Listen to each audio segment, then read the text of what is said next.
Почитувани гледачи, еден од најискористените материјали кога се работи за уредувањето на градините е неговото величество каменот. Во овој прилог ќе видите какви се работи можат да се изработат од овој материјал.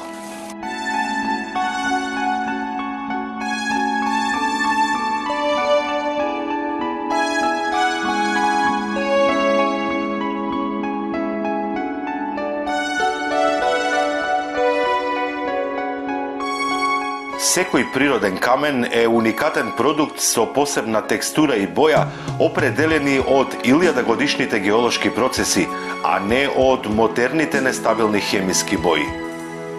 Каменот се употребува илјадници години и представува еден од најстарите материјали и технологии за градење. Каменот има голема улога и при подигнувањето на градините. Во зависност од тоа каков тип објект треба да се подигне во градината, ќе зависи и изборот на камењата, но сепак треба да се внимава да се користат ист тип камења за изградба на еден објект. При употреба на природни камења во градината треба да се внимава истите да бидат целосни и неоштетени, со што во целост би ја представиле својата убавина идентично како во природата.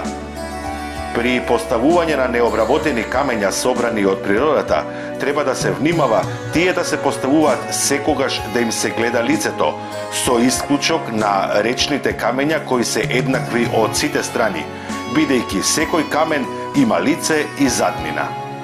Лицето на каменот секогаш е оној дел што во текот на еволуцијата бил изложен на надворешните атмосферски влијанија. Каменот со своето присуство ја исполнува градината со сета енергија која зрачи од него и затоа како елемент во градината бил актуелен и модерен низ вековите.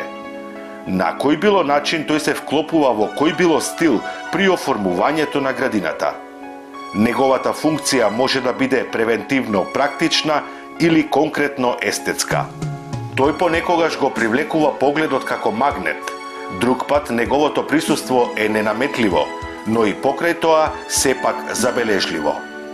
Каменот може да се користи за подигање на камени градини во кои ја зазема доминантната фокусна улога. Исто така, каменот во градината може да се користи за изградба на најразлични објекти, алпинуми, патеки, подпорни ѕидови, плоштатки и слично, или како декорација во градината за мулчирање, суви патеки или присушени корита. Алпинумот представува комбинација од камења и растителен свет на мал простор, со што би се доловил пейзажот од алпските предели. Истите може да бидат изградени во комбинација со вода. Патеките во градината треба да бидат усогласени со функционалното зонирање во градината. Треба да се поставуваат таму каде што се најпотребни и да обезбедуваат непречена комуникација и фреквентност. Неповрзани патеки се прават од речен чакал, песок и дробеници. Патеки од плочи се прават од плочи со неправилна форма.